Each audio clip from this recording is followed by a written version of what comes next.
The NFL franchise tag window opens on Tuesday. The Cowboys have used in the past Dak Prescott, Tank Lawrence, Dalton Schultz, Tony Pollard. Will they tag anyone this season?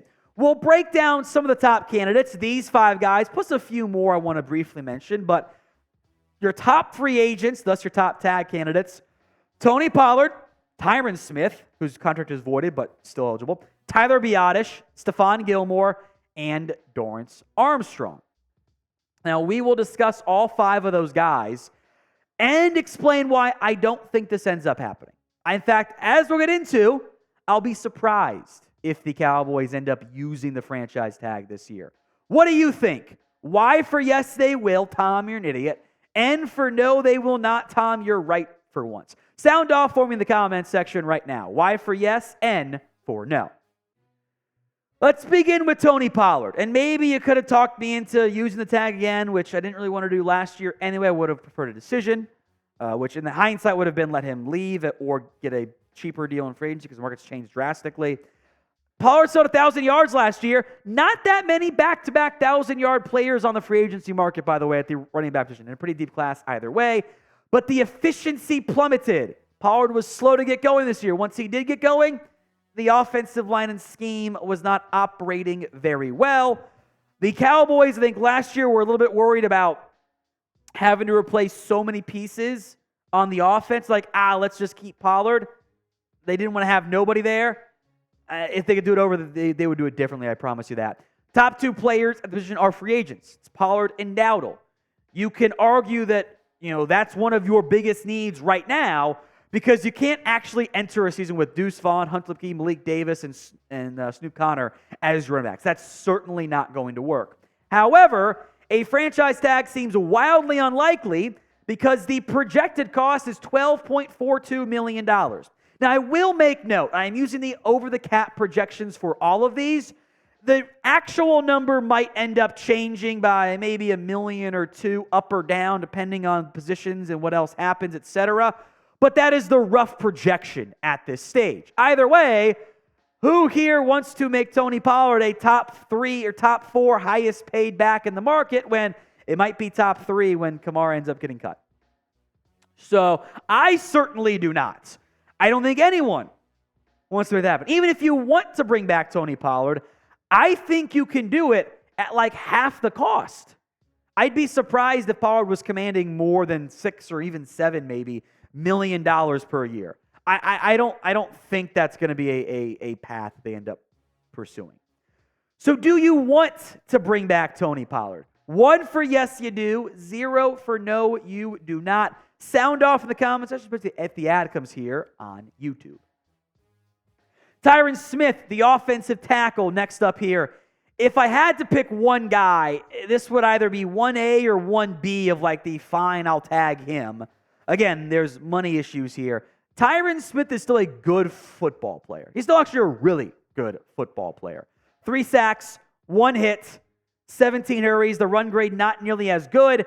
He's still a starting caliber and a darn good one left tackle option. The issue is he's going to miss time.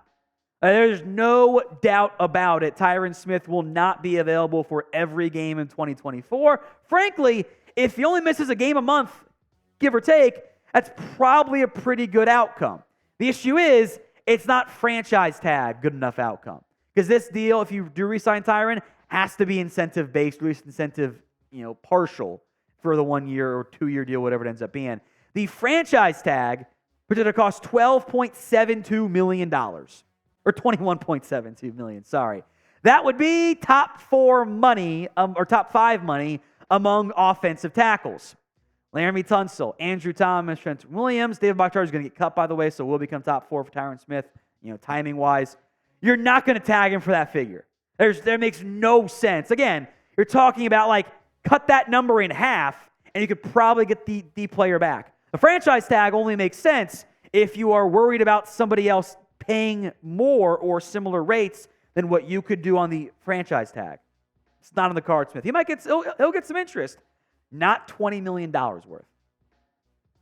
Today's show is made possible by GameTime, and GameTime is the place for last-minute tickets. You shouldn't have to worry about where and how you're going to get your tickets to your next big music, concert, theater, comedy, sporting event, whatever it is. GameTime takes the guesswork out of buying tickets for you. You can see the view from your seat before you buy, so you know exactly what to expect when you arrive. All in prices. Show your total up front, so you're getting a great deal without those pesky hidden fees. The GameTime guarantee means you'll always get the best price. If you find tickets in the same section and row for less, GameTime will credit you 110% of the difference.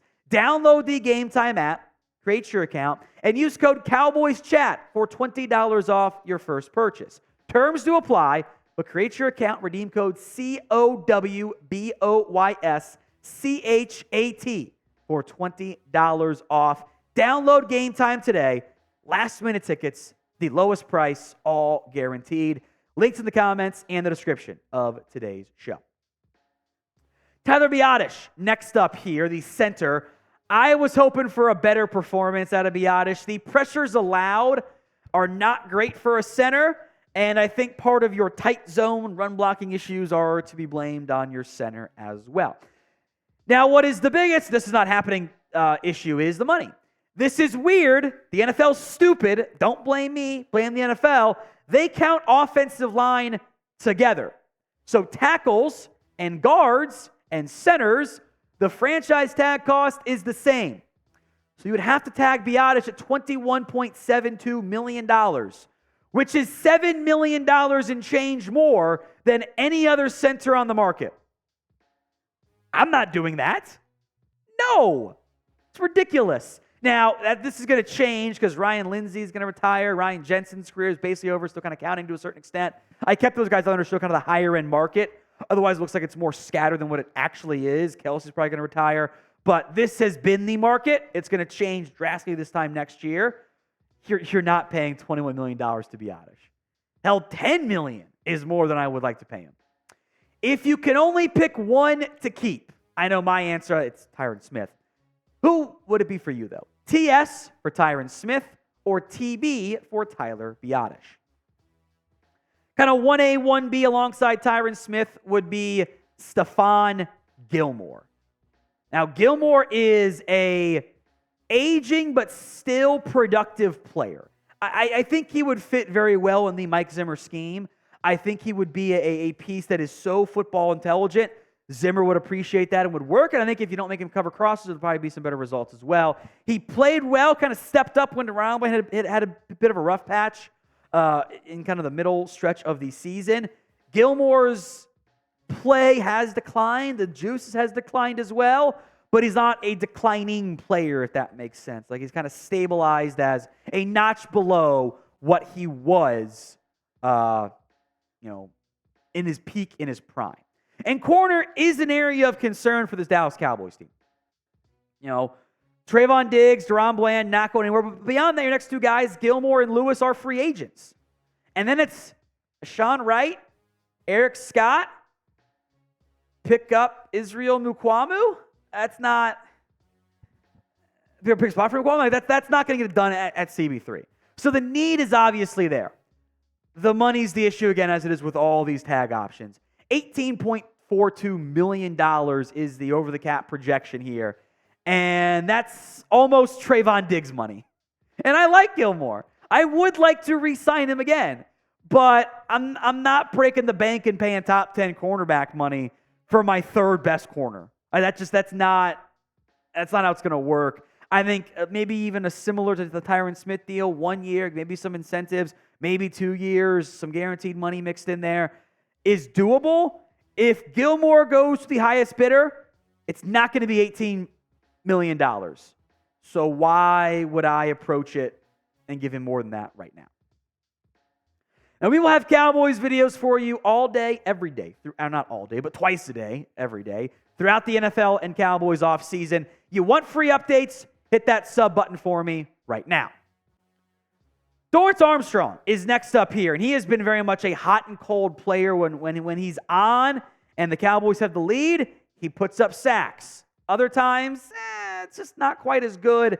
I think the sack numbers are a little bit deceptive, but this is a vastly improved football player when Dan Quinn was here versus when Dan Quinn was not. And that's part of the natural growth of a young player anyway. But imagine telling someone back in 2020 when he had 0 sacks, hey, he's going to average like 6 sacks a season over 3 years. Like, okay, great, I'll take it. The issue here for Armstrong is there might be some more interest in him. Maybe like Dan Quinn. Maybe another pass rush needy team says 7.5 sacks, 8.5 sacks. Those guys normally get some decent money. They really do. So I wouldn't be shocked if Armstrong got a bigger deal than what I think most of us are comfortable doing from that perspective. Micah Parsons ain't going anywhere. Tank Lawrence fits really well with what Mike Zimmer wants to do.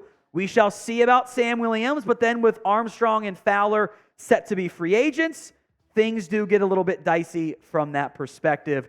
As we've pointed out, and I hate to be the broken record, the money's a problem here. Dorance Armstrong, and this is the over-the-cap projection I've seen, a very different one for Spotrac, but defensive ends all count together, $23.35 million. Maybe it ends up being more like $20-ish million. Either way, that's too much money. I can't give Dorance Armstrong $23+ million. I'm not giving him more than Tank Lawrence. Half that kind of feels like pushing it again. So because defensive ends and off-ball linebackers and DTs all kind of get blended together because the NFL does not identify off-ball linebacker versus edge versus interior defensive line, linebackers, DTs, and DNs all end up getting a pretty good amount of money when it's all said and done. Quickly here on the other tag candidates. Jaron Kearse, $17 million. Nope. Jordan Lewis, $18.4 million. That's also a big nope from me. Jonathan Akins, who I do want to bring back, $19.75 because, some of those pass rushing DEs get blended in a little bit there, or DTs. Almost 20.